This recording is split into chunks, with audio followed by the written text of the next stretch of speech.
Maraming salamat po sa Cayetano in Action, ni Boy Abunda, dahil sa tulong po nila napag-ayos po ang problema namin mga pamilya. Lahat sinusolusyonan, agad ina-aksyonan. Sa Cayetano in Action, Boy Abunda. Huwag magpapi, alamin ang batas. Kung may legal na kaalaman, may laban tayong patas.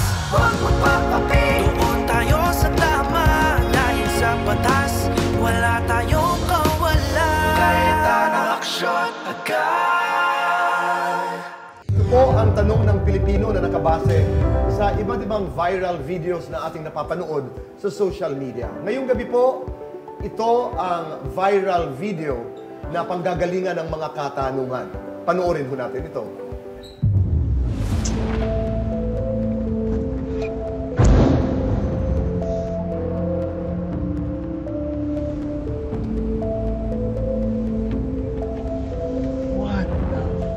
Narito po ang unang tanong ng Pilipino. Maaari bang habulin ng truck owner yung nabagsakan ang construction company para sa danyos?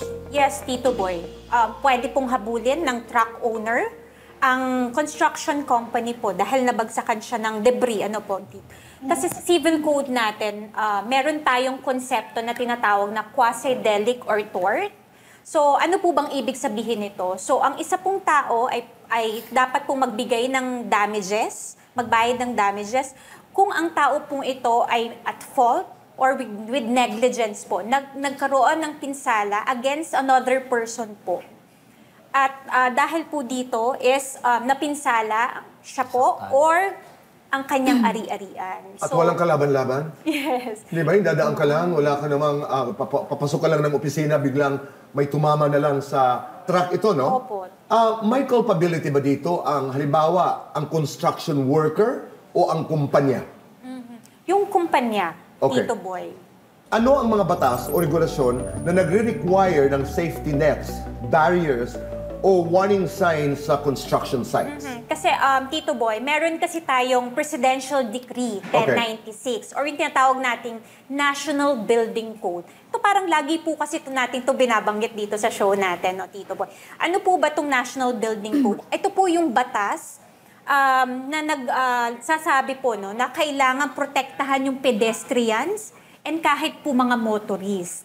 And sa IRR naman po nito, nakalagay din po na kung may construction, kailangan po may safety nets, railings. May sign boards, di ba? Opo, sign Halimbawa, bago ka boards. dumating dito, dapat construction is ongoing. Yes. May mga buildings na nakikita ko minsan, nakabalot. Katulad yan, nakabalot dito halimbawa. Yes. Ito walang-wala. At apparently, nanggaling pa dito sa taas yung debris. Opo. Yung iba din pong construction company, ang ginagawa po nila, naglalagay sila ng net sa ibabaw ng ng kalsada. Nakita ko na yun. Opo. Tama.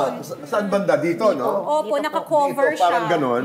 Para kung sakali may mga debris na mahuhulog, may sasalog. Yes, Ika nga. may ensure po. Oh, So, ayun. very important kasi yung safety measures, Tito Boy. Ng mga tao na dumadaan. Correct. Kung saan nagaganap ang construction. Yes.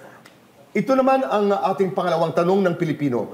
May pananagutan ba ang lokal na pamahalaan? Ito yung iba namang dimensyon, no? Kung hindi nasusuri ng maayos ang safety compliance ng mga proyekto. Attorney Byrd. Yes, meron po, Tito Boy. Kasi under the National Building Code, ang building official ng isang LGU, siya yung nag-i-issue ng building permits. So, kaakibat dito sa power na mag-issue ng building permits ay yung mandatory inspections of the construction sites. So kapag nakita niya na merong mga violations ng safety precautions or mga safety measures na hindi nasunod si contractor, pwede niyang ipatigil ang construction at bawiin ang building permit. Defense ba ang aksidente? Hindi namin sinasadya eh.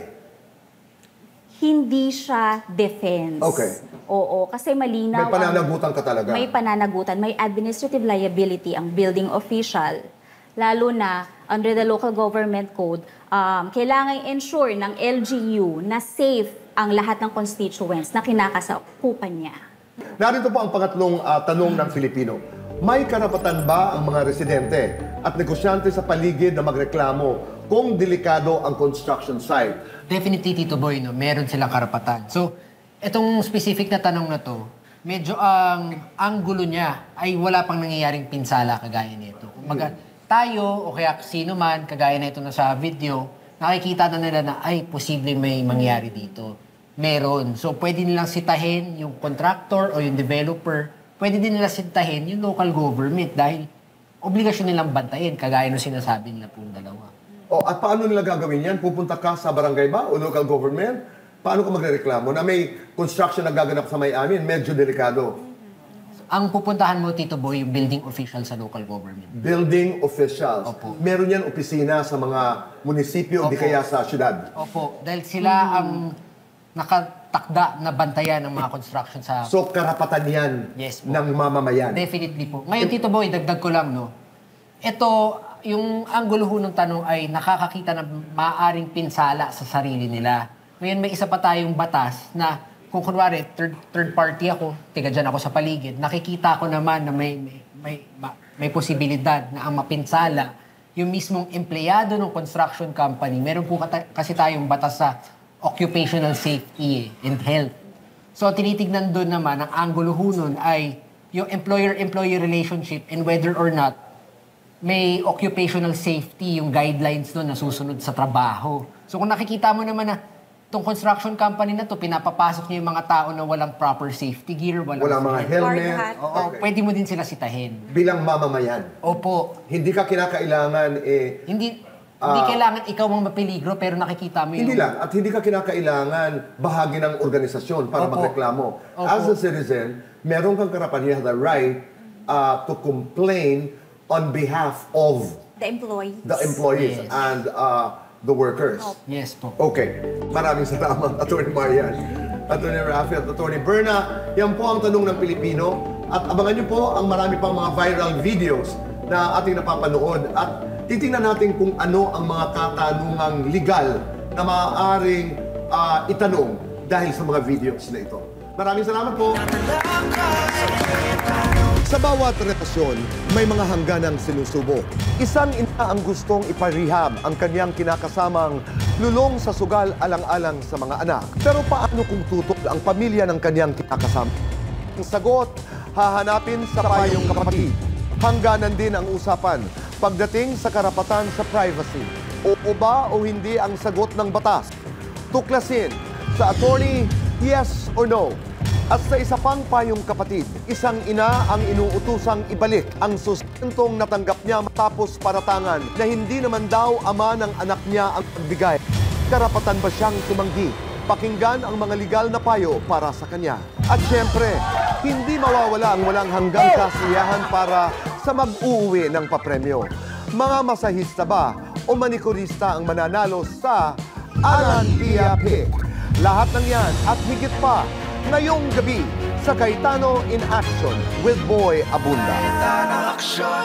Guys, teka lang Nabalitaan nyo ba yung nangyari dun sa partner ni Nanay Jesseline? Nalulong daw sa sabong. Walang kaya. Diba? Ito nga daw, mga pa-online at saka live sabong. Araw-araw daw nasasabungan. Grabe naman yun. Paano yung pamilya niya? Yun nga daw, halos walang suporta. Pati pera ni Jesseline at mga anak niya naggasto sa sugal. Ay, naku. Ay, ganun. Balita ko nga, hindi lang daw pera ang problema. Ano ba? Napunta na rin sa barangay ang sakit at Naku. saka murahan. Totoo yan. At yun nga yung dahilan bakit hihingi ng payo sa atin si Jesseline. Kasi gusto niya sana na maiparehab si Dennis para ma-address yung pagka-addict nito sa sugal. Yun nga yung tanong. May karapatan ba si Jesseline na iparehab si Dennis kung number 1, di naman sila kasal. At number 2, ayaw nung pamilya. Diba? Tito Boy? Maraming salamat, Maritin. Narito po tayo sa payong kapatid. And kasama natin si Ate Pia at ang mga abogado, Attorney Ben, Attorney Sari, Attorney Mikey. Kasama din natin si Dr. Randy Deliosa. Thank you for inviting me. Samantala, nandito po para humingi ng payong kapatid si Jesseline at ang kanyang anak na si Danica.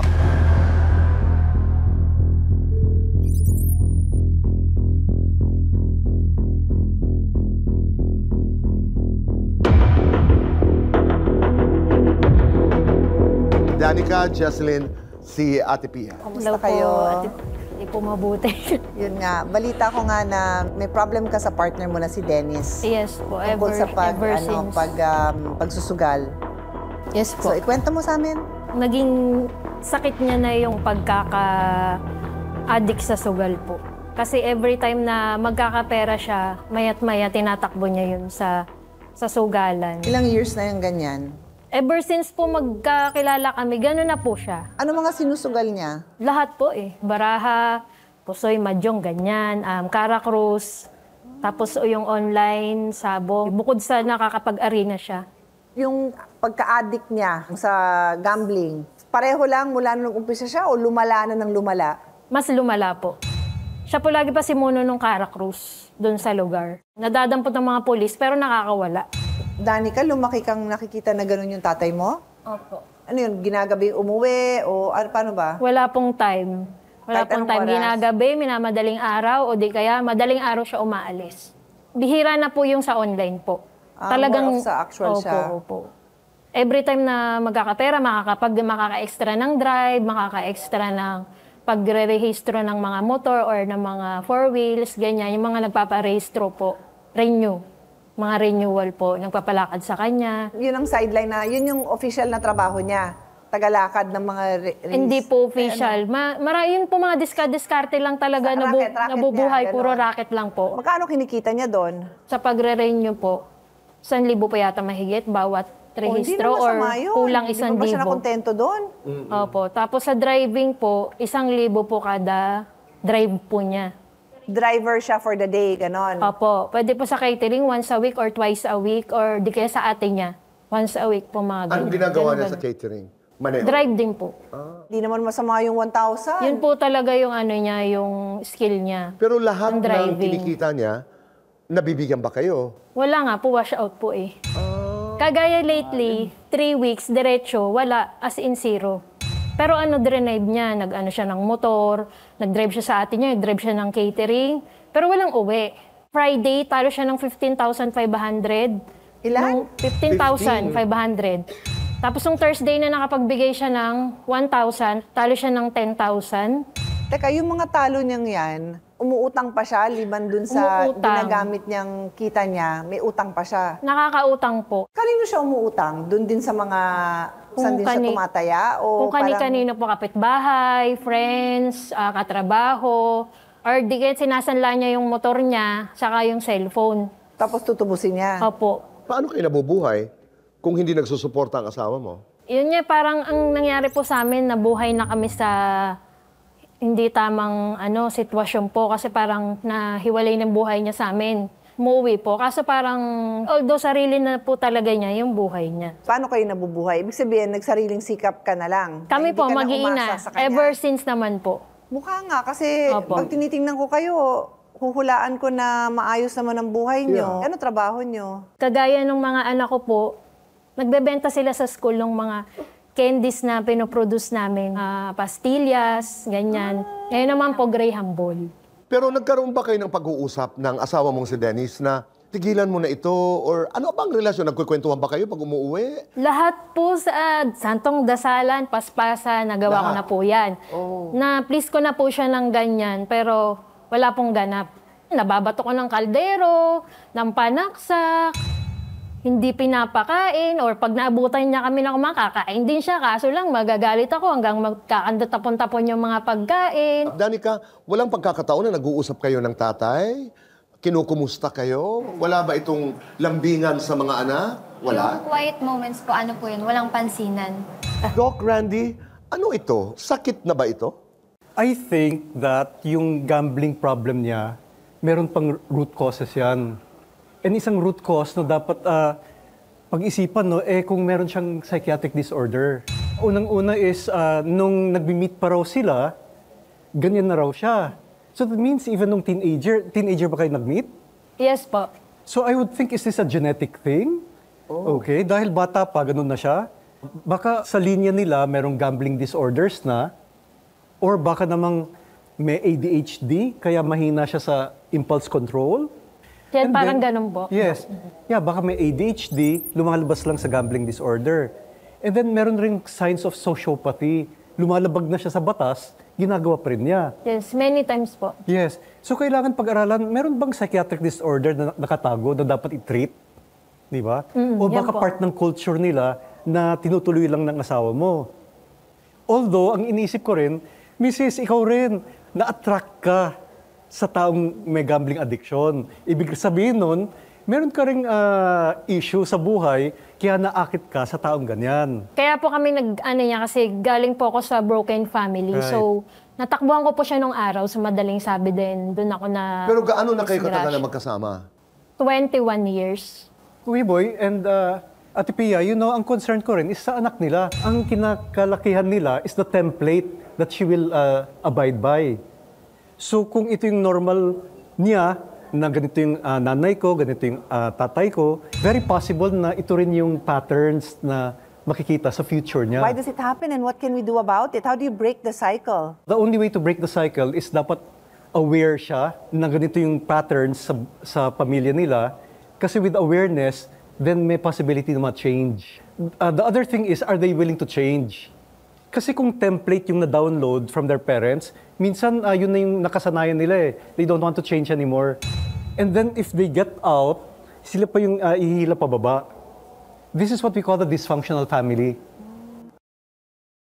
Yung una is natural. Mauntog sila sa katotohanan. Kasi they're complaining, but it doesn't mean they want to change. Okay? Dapat pagod na sila. And then that's a time na, kailangan na talaga desperadong intervention ang kailangan. Okay. Yung pinaka-desperate intervention would of course be rehab. Right. Inpatient rehab. Oo. But for the mothers like Jesseline, na mukhang nag-take charge siya, gumawa siya ng sariling paraan, at least as far as the family income is concerned, dinidisiplina mo na lang ng sarili yung mga anak mo, kinakausap mo sila Yes po. tungkol sa sitwasyon ng tatay nila, na wag mo na lang tularan. Yes po. Yes po. To the point na ever since di po ako nagtrabaho ng arawan, kasi alam ko maiiwan yung mga anak ko sa buhay na kakapariwara rin nila. Kinailangan ko po silang bantayan kasi dati sa Kaya dista siya in nandun ka. physical. Ngayon po, na lang, ang natira na lang, verbally na lang, palamura kasi sa kapalasigaw. To the point na yung panganay ko nag-attempt na magpakamatay. Tapos yung pangalawa ko, lately lang, ilang beses na siya nag-attempt na magpakamatay, tatalon siya dun sa may third floor namin. At ang dahilan nito ay yung problema niyong mag-asawa. Opo. Jesseline, 21 years of being together, but hindi mo hiniwalayan? Ilang beses po namin siya iniwanan. Kung hindi po nag-pandemic, dapat tuloy-tuloy na po yun. Kaso nag-pandemic, no choice po kami. Nakitira po uli kami dun sa bahay nila. Pero mahal mo pa rin siya? Nawala na po kasi kung meron, anytime umaalis, umuwi ng bahay, wala na po kaming pakialam Parang housemate na lang. Kasi napakaayos din yung tingnan, Jesseline at saka Danica. Nakaka-proud. I know. Na Yun nga kahit ganun ang ginagawa ng iyong asawa. Kasi lagi ko tinitignan yung mas nakakababa pa sa amin. Yung sinasabi ko sa kanila. Bago kayo ganyan, pakamatay, mga ganyan, magpariwara sa sarili, tignan nyo muna yung mas sa inyo. Na yung iba dyan, wala nang magulang, napariwaran na. Tignan nyo muna yung mas nakakababa. Doc, what is this? One of their children, or two, suicidal na. So that means that there's some big disturbance happening in the family na si Mrs. ay tinatry niyang i-balance out, pero Malalim. the children are getting still affected. May impact. Nag-aaral ka pa, Danica? Apo. Second year na po. Buti College naman. po. Anong course mo? Eduk po. Galingan mo. Bago natin dalawin si Dennis, Attorney Sari, Attorney Ben, Attorney Jackie, meron ba kayong nais idagdag? Kasi more on yung discussion kung paano mai-improve yung family life nila with the father. Parang hindi siya masyadong nasa legal side. Kasi parang mas kailangan matulungan at kung kaya pang agapan yung current situation ng tatay nila or yung partner ni Ma'am Jessie. Right. Hindi naman kayo mag-asawa. Pero sabi ko, gamitin pa rin natin yung nasa batas na obligasyon ng mag-asawa. Kasi para kayong mag-asawa na may pamilya kayo, you live together. Diyos ko, tiniis mo siya ng parang asawa. Kaya 21 years. gamitin na lang natin yon as parang by analogy para alam din ng mga tao what is the obligation of spouses to each other. Under our family code po, the husband and wife is obliged to live together, observe mutual love, respect and fidelity, and render mutual help and support to each other. So, dapat magkaroon ng harmonious relationship ang mag-asawa to build a better family po. Lahat yan, wala. Parang, I was going to say, wala yata siyang pinasa doon. Ito talagang parang, pati respeto, wala. Wala po talaga. Kung magdi-discuss tayo ng legal, anong pag-uusapan natin? Child abuse? Yung mga ginawa dun sa anak? Pwede siyang mag-file ng VAUSI, anti-VAUSI, dahil sa physical, emotional, psychological abuse na dinanas nila. Nakapag-legal counseling na po kami. Tapos na po kami nung 1 taon sa munisipyo nung nabantay bata ko po siya. Dati. Pinili ko po kasi mag-legal counseling kaysa ikulong siya. Can that be cured? When we talk about cure, hindi lang kay Dennis. Si Dennis is the identified patient, pero actually it's the family that is the real patient. Putahan ko na. Oo. Yes.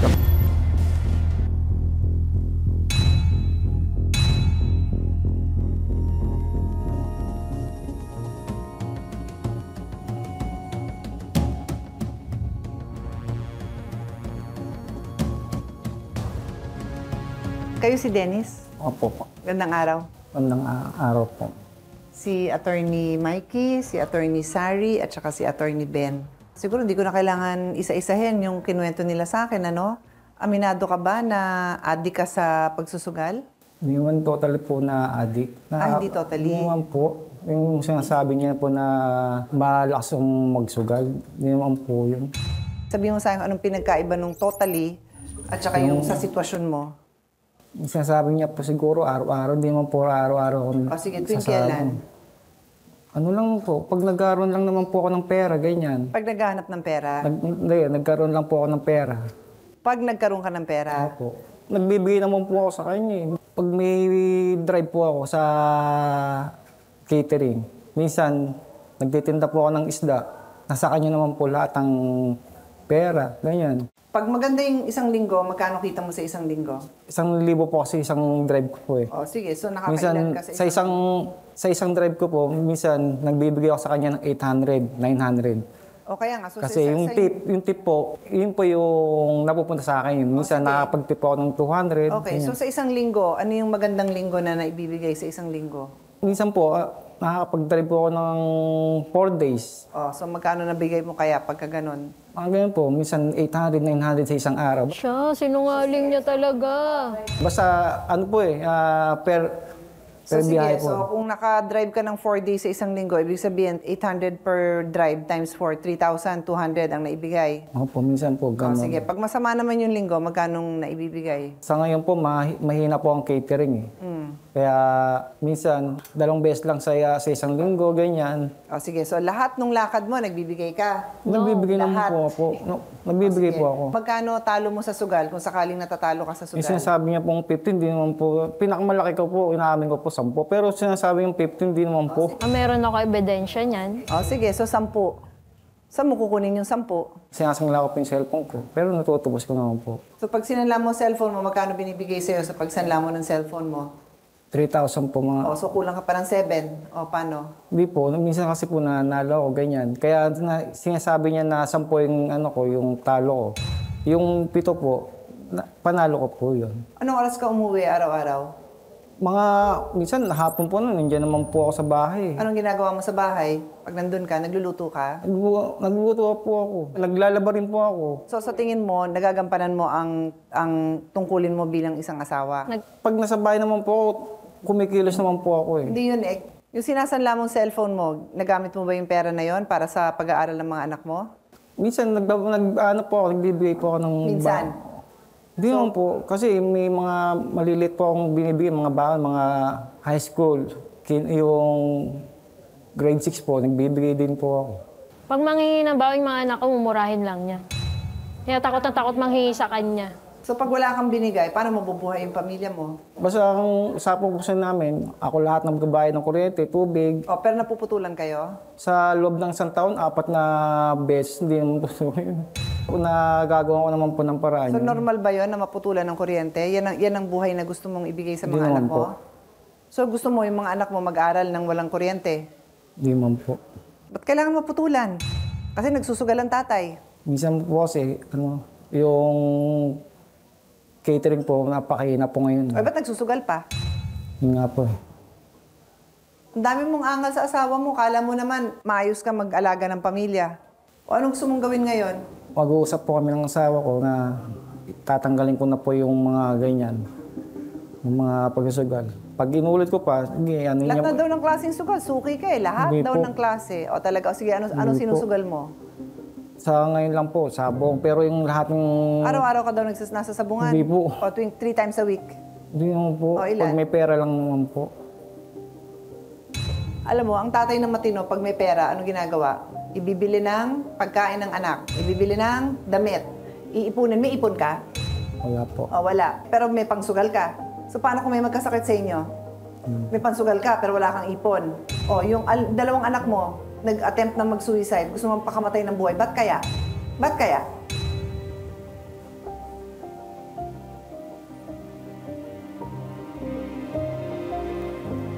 Po, totoo yun. Invento yun. Hindi naman po sa ano, kasi yung isa po, yung isang anak ko, gusto niya puro barkada kasi, kaya gusto laging doon natulog. Kayo ba pag nag-away, may sigawan? Hindi naman madalas sigawan. Pero minsan may sigawan. Opo, pero... Yung pananakit, nananakit ka? Hindi po. Siguro sa bibig lang, pero yung pananakit sa hindi po. Dati, hindi ka nananakit? Siguro dati po, pero napakatagal na po. Tingin mo, hindi makakalimutan ng mga anak mo yon? Kung nakasakit ka dati, tingin mo, hindi bumabalik yan ngayon na lumalaki na sila? At gusto magpakamatay? Kung gusto magpakamatay, ba't kaya nila gustong pumunta sa barkada nila? Happy ba sa bahay nyo? Happy ba kayo doon? Isa man lugar yon na ikatutuwa ng mga anak mo na dito tayo, ang saya ni Papa kasama, andyan na si Papa. Pag umuwi ka, masaya ba mga mukha ng mga anak mo? Tingin mo, tanong mo sa sarili mo, masaya ba silang makita ka? Ano ang happiness para sa'yo? Magsama-sama po kami. Magsama-sama sa madilim na bahay kasi walang kuryente? Hindi po. Sino magpapakain? Yung mga bata? Nagluluto naman po ako. Nauubusan ka nagsusugal ka Hindi naman po nagpapaubos ng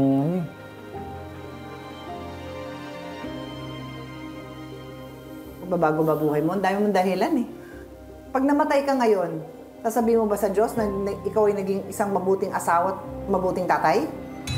Hindi po. O yun mo pala Isa na humingi ka na lang ng tulong kung paano tayo magbabago. Ang dami mo pang dahilan. Hindi naman tayo pwede magbago kung ang dami nating dahilan. Kung paniniwala mo, okay ka na asawa. Kung paniniwala mo, lahat ng mga obligasyon mo nagagampanan mo, hindi ka magbabago. Kaya ikaw ang kailangan mag-decide niyan. Kung gusto mo bang magbago, hindi. May balak ka bang maging mas mabuting tatay? O tingin mo okay ka na? Kasi yung mga sagot mo sa akin, parang okay ka na Happy ka na sa kung ano yung nagawa mo sa kanila. O ano gusto mo nga mangyari? Mag-uusap po kami mag-asawa na ganito nga. Babaguhin ko na po yung hindi na ako magdusugan. Kuya Boy. Palagay ko, kailangan ng medical expert. Habang pinapanood ko, magkakaroon sila ng one-on-one with Dr. Randy, pati na rin yung nanay, si Jesselyn at saka si Danica. At titingnan natin kung paano pa makakatulong ang CIA dito sa problemang ito.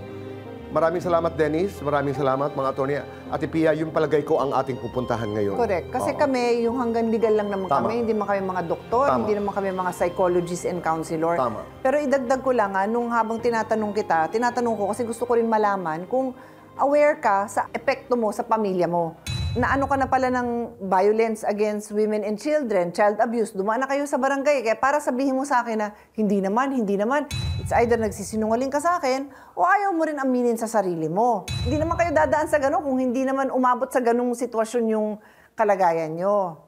So, choice mo yon kasi kahit itong doktor na kakausap sa'yo, nasa sayo yun. Kung makikinig ka at mag-a-agree ka dun sa mga suggestion niya sa'yo para magbago ka. Choice mo yun. Choice mo yun na magbago. Choice mo yun na patunayan sa pamilya mo na talagang magiging tatay ka at asawa. Choice mo yan. Kahit ganito ako magsalita, pasensya na kasi hirap pa talaga ako nakitang nagtitiis ang nanay at mga anak. Pero God bless you. I pray na magbagong buhay ka. Maraming salamat, Dennis. Mamaya haharap ka kay Dr. Randy at pati na rin ang iyong mag-ina. Maraming salamat, mga attorneys at Pia. Magbabalik po ang Cayetano in Action with Boy Abunda. Matapos makatanggap ng inisyal na payo mula kay Doc Randy, sina Jesseline at Dennis, muling kumilos ang Team CIA with BA at personal silang binisita para pag-usapan ang tuloy-tuloy na counseling sessions ng mag-asawa sa isang profesional na tagapayo. Napayo po ni Doc na umattend daw po kami ng session ng marriage or family counseling para mas mailabas namin yung mga saloobin ng bawat isa, anak dun sa tatay nila, tatay doon sa anak, tas ako, ganun din sa kanila. Yung ganun po. Atinan mo, wag mong baliwalain. Diba, nag-usap na tayo na ganun, na kukumpletuhin natin yung pag-atin dyan para maliwanagan tayo sa at maliwanagan din ako. Nagpapasalamat po ako sa programa, kay Ate Pia, kay Kuya Alan, kay Tito Boy, saka po sa inyong lahat. Tapos, baka po sa pamamagitan ng programang ito, tuluyan na po siyang magbago. Baka po bumalik din yung loob ko sa kanya, bumalik yung loob ng mga anak ko sa kanya. Nangako ako na yung obligasyon ko para bilang tatay, tutuparin ko yun para magkaayos kaming pamilya. Hello po, Ate Pia, Kuya Alan, Tito Boy. may padala po ako sa inyong pastilya. Sana po ma-enjoy nyo. Bilang suporta sa negosyo ni Jesseline, tinupad naman ng programa ang pangakong ibinigay ni Ate Pia. Bumili ang team ng kanyang mga panindang Graham balls at pastillas para makatulong sa kanilang kabuhayan. Oy, ang bigat ng pinagdadaanan ng susunod na lalapit sa kay Ate Pia. Parang hingi ng payo. Oo, siya. Si Arian to, di ba? Yung flirting friend ni Julian. Ayun, apparently, nabuntis siya ng maaga. Oh, yun nga. Diba? Tama nga yun. Nung una nga daw, nagkasundo naman sila na magbibigay daw ng 500 kada linggo bilang sustento yung pamilya ni Julian habang buntis siya hanggang mga anak. Tama lang. Pero last month, ay ipinabarangay daw siya nung pamilya. Dahil pinapas sa hole, yung 65,000 na naibigay na sustento sa kanya mula noon. Alam nyo bakit? Bakit pinapasoli ng pamilya? Oo nga. Kasi nga, kiniklaim ng pamilya ni Julian na hindi naman daw dun sa anak nila yung kay Julian yung batang dinadala ni Arian. Kaya nga nalilito si Arian kung dapat niya bang ibalik yung ibinigay na sustento sa kanya at may karapatan ba yung pamilya na ipa-DNA yung anak niya na walang permission. Bigat nun. Nabuntis ka na, naghirap ka pa, ngayon sinisingil ka pa. Tama. Kaya nga, naku, malaking problema to. Ano kayang pwedeng gawin ni Arian, Ate Pia? First of all, nakikinig ako doon sa kwentuhan nyo. So, nung nag-umpisa pa lang, sasabihin ko sana, naku, itong mga to talaga, nagmamarites. But you know what? I'm so proud of you. Your discussions are so elevated. Yeah. Napaka-professional, mga tanong nyo sa isa't isa. Napakalalim, very legal. Yes. Ang gagaling nyo. Kayo na sumagot. Pero maganda yun, ha? I like that you share your ideas. Kikinig tayo sa'yo ngayon, Arian. Tell us a short history of what happened to you and why did you come here? And welcome. I hope you feel at home telling us your story. Kasi po, andito po ako para makingi ng payo sa inyo. Kasi yung gusto po nung side ng father ng anak ko is bayaran ko yung 65K. Sige, so para hindi ka mahirapan, kasi alam ko emotional to. So may anak ka? Yes. Ilan taon na yung anak mo? 1 year old po. 1 year old. Okay, and then, ang issue mo, kaya ka nandito ay dahil sabi nung magulang? Opo. Nung lalaking yon na hindi daw po siya yung tatay and gusto po nilang ibalik ko yung binigay po nila sa anak ko po, yung sustento po na binigay nila. Nung hindi pa po nila nalaman na na hindi daw po nila anak yung bata. So nag-umpisa sila magbigay ng sustento pagkapanganak mo o buntis ka palang nagbibigay na ng sustento? Buntis po ako 2 months. Nagbibigay na ng sustento. So mula nung 2 months na pagbubuntis mo, hanggang anong taon, ilang months si Arthur nung binibigyan siya? Nung sa province po, hanggang sa pagbubuntis ko, hanggang sa 7 months po yung bata. Nagbibigay sila ng sustento? Opo. Okay. Pag-uwi po ng Maynila, kinuha po nila yung bata sa akin. Okay, so hindi na sila magbibigay sa'yo kasi nasa kanila? Opo. Okay. Pinahiram ko po yung bata. Then, ilang months po, almost 4 months din po yung bata. Then, nagulat po ako, pina-DNA na po pala nila yung bata. Kasi po, pinatawag po nila ako sa barangay nun. Then, ang sabi po nila, yung bata daw po, hindi daw po kanila. Kaya isusuoli na daw po sa akin yung bata. Okay, sandali First time nyo magbarangay noon or nagbarangay pa kayo before that? Before po, nagbarangayan po kami. Nagkaroon po kami ng blatter po and kasunduan sa barangay about po sa sustento. Okay, so ilang months pregnant ka noon? Magti 3 months na po. So, bale, nung kakabuntis mo pa lang, nagkaroon na kayo humarap na kayo sa barangay at nagkaroon kayo ng kasunduan na magbibayad sila ng sustento. Opo. Dahil yung anak nila kinikilalang tatay ng anak ko po. Baby mo. Opo. Tama? Okay, Yun po. so dun muna tayo. So, may theory ang ating mga lawyers na unang-una, may karapatan ba silang kunan ng DNA test ang anak mo? What is your theory? Ate Pia, hindi po pwedeng ipa-DNA test ng magulang ni Julian o kahit ni Julian ang anak ni Aryan. Bakit po? So, dahil hindi kayo kasal, tama po ba? Okay, so pag hindi kayo kasal, ang anak nyo ay illegitimate. So, kapag illegitimate ang bata, sa ating batas, ikaw lang po o ang nanay lang ang merong sole parental authority sa iyong anak at custody. Ibig sabihin po nito, kayo lang ang may karapatan gumawa ng lahat ng mga desisyon na ginagawa ng isang magulang. Kayo lang ang karapatan na magkaroon ng custody, physical custody ng inyong anak. So, pwede nyo siyang ipahiram. Oo, tama yun. Pwede niyang bisitahin. Pero hindi nila pwedeng kunin ng walang paalam mo. Hindi mo pwede kahit kailan na hindi malaman kung nasan yung anak mo. Okay. So, dahil po doon, ang ibig sabihin nun, yung DNA test kasi is a very sensitive personal information, no?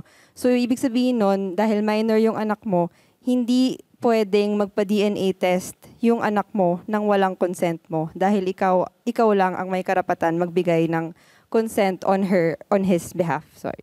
Tama po yun. Dagdag ko lang po, Ate Pia, under po sa Data Privacy Act natin, ipinagbabawal po ang pagproseso ng mga sensitibong impormasyon, lalo na at walang consent po noong may-ari ng data subject po. And pag minor siya, yes, kung minor magbibigay ng... Sige, tuloy mo. Ang magbibigay po ng consent ay yung magulang niya or kung sino yung may sole parental authority sa bata. Okay. Having said that, iliwanag ko lang, no? Kung nagkataon naman na si Julian yung pumunta dito at sinabing gusto kong ipa-DNA test itong bata na kinikilala kong anak ko pero hindi ako sigurado, in fairness, may karapatan naman din ng isang tao na ipagawa yung DNA test. Pero ang sinasabi lang natin is yung tamang proseso, magpaalam sa nanay kasi siya ang may custody at sole parental authority dun sa bata. So kung nagpaalam naman sila ng maayos sana sa'yo, may time kang pag-isipan yon at kung ako naman ang magsasabi, mabuti na yung maliwanag, ipapayuhin din naman kita na payagan mo. Pero yung sa prosesong ginawa nila, hindi tama yon. Tsaka ang alam kong karagdagang impormasyon, ang tagal nilang kinupkup yung anak mo, tapos may ginagawa pala silang gano'n. Hindi tama yon. Mga lolo at lola, kahit gano'n nyo kamahal yung apo, tandaan nyo, ang may custody ng bata ay yung magulang. And in this case, ni hindi kasal ang anak nyo dito kay Aryan, hindi nyo pwedeng ikait sa kanya yung anak niya. 4 months, wala namang usapan na ganun katagal siya sa inyo, di ba? Pero mabalik tayo dun sa pinaka-issue. Pwede ba nilang hingin sa'yo na isoli mo yung support ng binigay sila? So ang basihan nila ng support is yung DNA test. Sinagot na yan ng ating mga abogado, si Attorney Sari at saka si Attorney Ben. Okay? Kung naibigay na nila ang suporta, at saka-sakaling kaya nilang patunayan na hindi siya ang tatay, dapat ba isoli mo?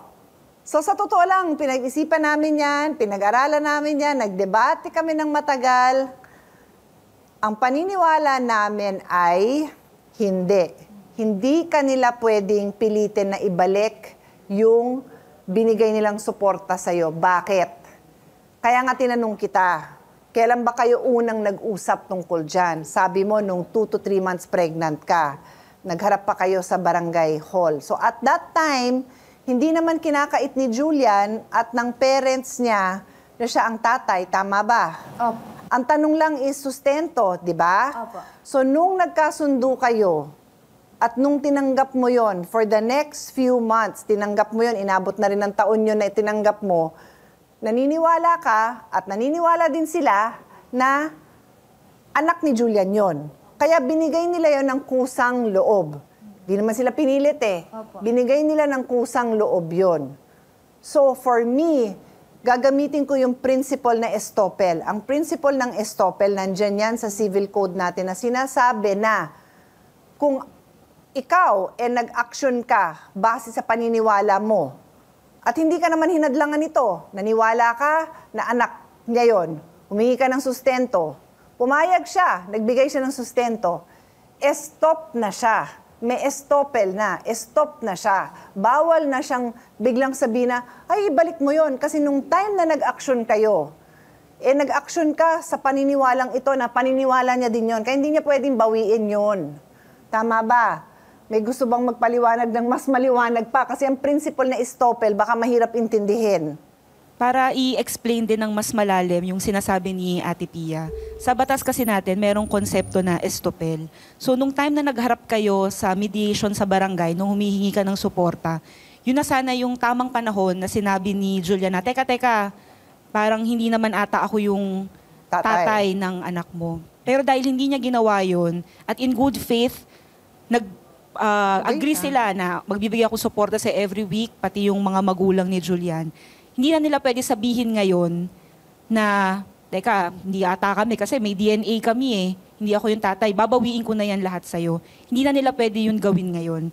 Lalo na dahil napag-usapan nga natin kanina na yung DNA test result na yun ay nakuha illegally dahil without your consent. So ngayon, hindi natin i-acknowledge yung DNA test result na yun. Maliwanag? Maliwanag. O kayo, naliwanagan din kayo? So magagamit niyo yung principle na estoppel na yan sa iba ding bagay. Pag nagkasunduan na, aba hindi pwedeng sabihin ng isa na, nagbago na yung isip ko, magbalikan tayo. Walang ganon. Kung magbabago, new agreement yon, new agreement. So clear yan sa'yo? Yes po. Sige, I wanna just change the topic slightly, no? What are you doing now? Nag-aaral po ako. High school, college, ano? First year college po. Wow, talaga? Yes po. Wow, I'm so impressed. Kasi maraming nangyayaring ganito na nabuntis na wala sa plano, batang-bata pa.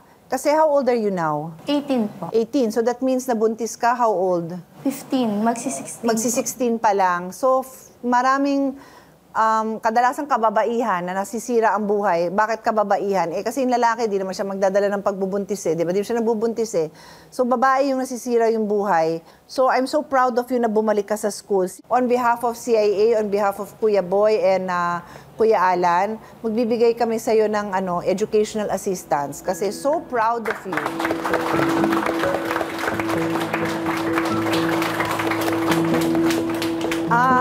Aside from educational assistance, how old is your son? 1 and? 2 years old. O sige, so magbibigay din kami ng financial support for him kasi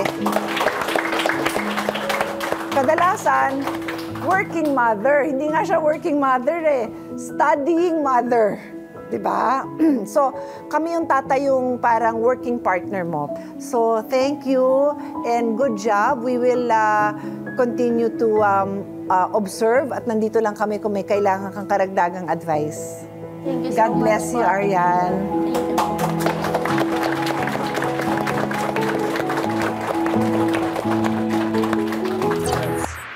Mas lumakas ang loob ni Arian pagkatapos siyang kausapin ni Ate Pia at ipaliwanag ang kanyang mga karapatan. Para tulungan si Aryan sa kanyang pag-aaral, sinagot ng programa ang balanse ng kanyang tuition fee na hindi pa niya nababayaran. Meron ding financial assistance na ibinigay ng Cayetano in Action Team para pantustos sa mga pangangailangan ng kanyang baby. Salamat po sa programang ito kasi binigyan po ako ng tulong para po makapagpatuloy sa pag-aaral ko at tulong din po para sa pamilya ko. Cayetano in Action with Boy Abunda would like to thank JC Organic Barley. Live healthy. Choose good life. Ocha Milk Tea.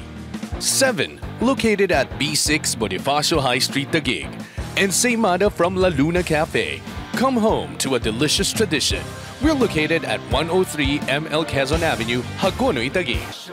Hello mga ka-CIA, ako po si Attorney Marian Cayetano at kasama ko si Attorney Ralph Rivera para sagutin ang mga katanungang legal na nahanap ng ating maritim sa Attorney Yes or No. Attorney, so yung friend ko po kasi recently nagbukas siya ng business niya. And gusto niya po syempre mabantayan yung mga empleyado niya para naman po makasigurado siya na hindi siya kukupitan ng mga ito, no? So legal po ba na maglagay po sila ng CCTV sa opisina nang hindi ipinapaalam sa mga empleyado? Yes or no? Kung ikaw ang isang empleyado at ang employer mo, for example, ay hindi pinaalam sa'yo na may CCTV silang ikinabit, anong mararamdaman mo? Parang feeling ko na-invade yung privacy ko. Yes, tama. So actually, pwede kasi siyang maging violation talaga ng Data Privacy Act. So, ang importante dito is kailangan ipaalam ng employer na may ikakabit siyang CCTV doon sa kanyang business at pwede din siyang maglagay ng parang notification, no? Pwede kasing sabihin natin na this establishment is equipped by CCTV kasi importante talaga na nanonotify yung mga tao. Kasi yung CCTV kasi nag-gather to ng personal data. So, importante na alam mo na may CCTV at hindi makaka-violate ng privacy rights. So, ang binabanggit ni Attorney Marian, no, yung latest na NPC or National Privacy Commission Circular na sinasabi na pag may CCTV ang isang establishmento, kailangan meron tong signage na may CCTV. Pangalawa, kailangan din pag stinorto ng establishment, for a limited time lang to, hindi niya pwedeng i-keep to forever. Tapos kung sakaling kailangan to gamitin, kailangan hingin doon to sa may-ari at hindi siya basta-basta ipopost. So madagdag ko lang, no, kailangan kasi, dahil sa usapang consent, pag kumuha ka ng footage, kailangan may reasonable purpose ka. So kagaya dun sa tanong, ang purpose niya kasi is protektahan yung negosyo niya against sa pagnanakaw, sa pagbabastos ng premises, ng kapital niya. So yun, reasonable yun. Tapos, ang gusto ko idagdag dun, bukod pa dun sa kailangan reasonable siya, may management prerogative din kasi. So karapatan to ng nagnenegosyo na protektahan nga yung negosyo niya. So kahit hindi mo ibigay yung eksaktong consent mo dahil karapatan niya to at walang reasonable expectation of privacy sa lugar, so sa katanungan mo, Aya, ang sagot doon ay no.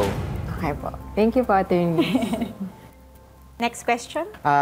Yung kapitbahay ko po kasi, Attorney Marian, Attorney Rap, na-expel po sa eskwelahan niya. Ngayon po nung pina-investigahan siya kung may nilabag po siya na rules and regulations, nakita nga po na yun na ginamit po yung picture niya na ginawang evidence, ginawa po sa Facebook.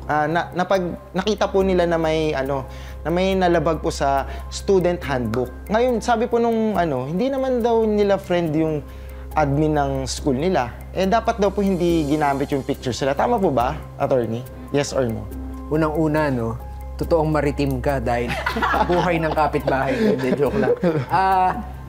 Tama po ba? Pwede kasing gamitin ebidensya yun eh. So, para masagot yung tanong mo, ang sagot dun sa tanong mo ay tama. Kasi, once na pinost mo ang isang bagay sa Facebook, kahit man naka-private yung settings mo, as long as nakikita siya ng friends mo, nawawala na yung reasonable expectation of privacy. So, ibig sabihin nun, pag yung ibang tao nakikita na nila yun, pwede na lang gamitin yun laban sa'yo. So, yes. Kaya dapat mag-ingat, no? Lahat, yung mga pinopost natin sa Facebook, hindi kasi natin pwedeng ma-allege na private post siya kasi parang nagiging public information na siya eh. Dahil pinost mo na. So, alam na ng alam na nung mga nakakakita or Facebook friends mo or buong Facebook, di ba? Magagamit na yun na ebidensya laban talaga sa estudyante. Ganon siya. Thank you po. So, yung kasagutan sa tanong mo is no, mali siya. Thank you po. Ako naman po may tanong, Attorney Marian. Madalas ko kasing mapansin sa mga groceries at saka sa mga fast food na every time na may mga empleyadong lalabas dun sa premises ng kanilang business, ay kinakapkapan ng gwardiya o ng managers, etc. bago lumabas. Ang tanong ko po, legal po ba na kapkapan ng employer o ng yung tinalaga ng employer ang isang empleyado every time na lalabas ng business, yes or no? Bali, legal siya. Gaya nga nasabi natin kanina, no? Ang employer, ang may-ari ng negosyo, may karapatan na protektahan ang kanyang negosyo mula sa pagnanakaw, sa pangbabastos ng kanyang premises. So, gaya nito, pagpalabas ng isang empleyado, hindi mo may iwasan na kapkapan siya para masigurado na walang mawawala sa gamit mo. Pero, pag kinapkapan mo siya, syempre, kailangan mong respetuhin ang dignidad ng isang tao. So, pag kinapkapan mo siya, dapat isipin natin yung uri ng dalawang taong kumakapkap at yung kinakapkapan. Dapat same-sex. Saan kinakapkapan, walang hubaran na magaganap, yun. Follow up po, kasi so understandable na hindi dapat kapkapan ng isang lalaki ang isang babae and vice versa. Or pwedeng siguro babae to lalaki, I guess, pwede yata. Pwede. Confirm ko po yun. Ngayon, ang follow-up question is, normally nakikita ko yung security guard. Pwede ba na mag-assign lang ang employer ng kahit sino, let's say yung manager o yung pinakamataas o yung senior na empleyado niya to do that duty? Pwede actually. Pero kailangan na may kasamang security guard. So, kunyari ikaw, pwede kang i-designate na ikaw yung kumapkap sa mga empleyadong lalabas, no? Pero dapat may kasama ka pa ring security guard. May supervision. May Salamat po. Para masagot yung tanong mo, yes, legal yung pagkapkap ng isang empleyado. Salamat. Thank you po. Thank you po, Attorney. Kung kayo po ay may mga katanungan, pwede po kayong mag-post or comment sa aming pong mga SOCMED. So, magbabalik po ulit ang Cayetano in Action recording.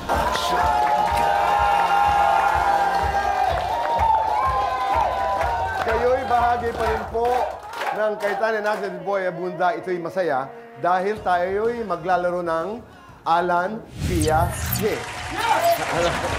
Handa na ba kayo? Ang maglalaban sa gabing ito ay ang pinakamahuhusay na manikurista, palakpak. At pinakamagagaling na mga masahista. Sino kaya ang mananalo? Diba? Kung hindi man 3,000 pesos, pag natalo kayo ni Ate Pia, or 5,000 pesos, pag kayo naman ay nanalo. Ang inyong gagawin ay tingnan lamang, tumingin lamang sa ilalim ng inyong mga upuan. Nariyan ang CIA cards.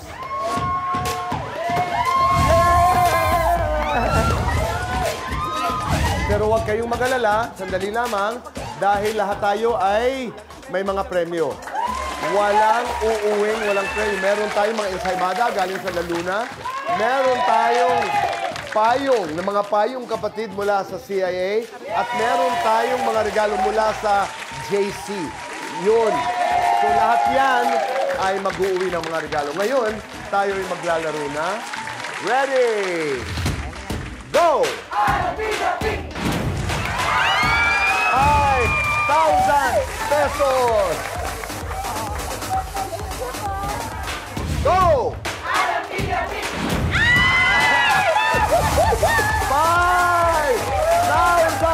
pesos! Go! 3,000 pesos! Go! 5,000 pesos! 3,000 pesos! 3,000 pesos!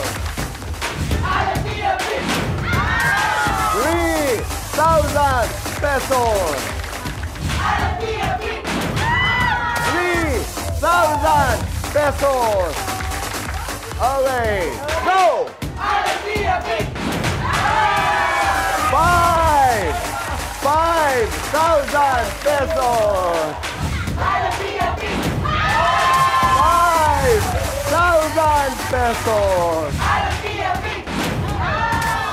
3,000 pesos. Maraming salamat. Ngayon naman, katulad ng sinabi namin, ay lahat mag-uwi ng regalo mula sa JC, Ensaymada mula sa La Luna, at CIA merchandise, ang Payong Kapatid.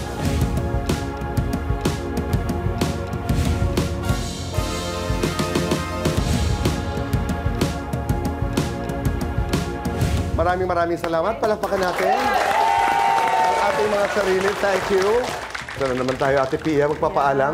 Oo, papaalam tayo, pero umaasa kami na marami din kayong natutunan sa araw na ito. Summarize ko lang, Kuya Boy, yung natutunan ko din dito sa problema ng pamilya ni Dennis. Dahil itong ang si Dennis, mukhang na addict na talaga sa pagsusugal. No? Nung kausap ko si Dennis kasi, sabi nga nung mga abogado ko, parang typical na addict, hindi, parang medyo in denial. Oo. Yung hindi talaga agad-agad na maamin. Di ba sabi nga ni Doc, ang importante is, alam mo, akuin mo na ito problema mo, yun yung first step. So, galit na galit talaga ako sa online gambling kasi nga kung yung dating nagsusugal sa labas ng bahay, na-addict, what more sa online na kahit sa loob ng bahay, sa loob ng kwarto, pwede niyang gawin. At hihintayin ba natin yun na mangyari, di ba? Exactly. Bago magising. Nag-uumpisa minsan tayo maniwala doon sa mga bagay na hindi tama pero ninonormalize natin. Kasi ang ating sinasabi, ganun eh. Dito sa GMA7, meron kaming advokasya ngayon. Kasama ko po si Dingdong Dantes at si Chris Chu. Ito yung aming proyekto na tinatawag Bihuan Tama. Araw-araw, kinakaharap natin ang mga bagay na kinakailangan natin magdesisyon. O di kaya'y kahit may kasama tayo, mag-isa o kasama ang pamilya, piliin natin ang gumawa ng tama. Our sense of what is right and what is wrong should stay intact. Kailangan. Agree. Tama. So sa loob ng bahay mo, sa pamilya mo, sa barangay mo, komunidad mo, palaki ng palaki, pero kahit dun lang, sa sarili mong iniikutan, gumawa ka ng tama, ang laking bagay na sa akin nun. Sa atin lahat yan. Yun ang ating takeaway ngayong gabi. Hanggang sa susunod nating pagsasama ulit, papaalala ko yung laging sinasabi ng aming ama, the late Senator Compañero Ney Cayetano, huwag magpaapi, alamin ang batas. At dahil kung may legal na kalaman, mas mailalaban ang ating karapatan. At katulad ng ating pinag-uusapan ngayon, doon tayo sa tama. I wanna be one tama, bihuan tama. Yes. Dahil sa batas, wala tayong kawala. Maraming salamat, Maritin. Thank you sa lahat ng ating mga naging bisita. Sa inyong lahat po na nanonood ngayong gabi sa ating studio audience, maraming salamat. We'll see you again next week. Dito lamang po sa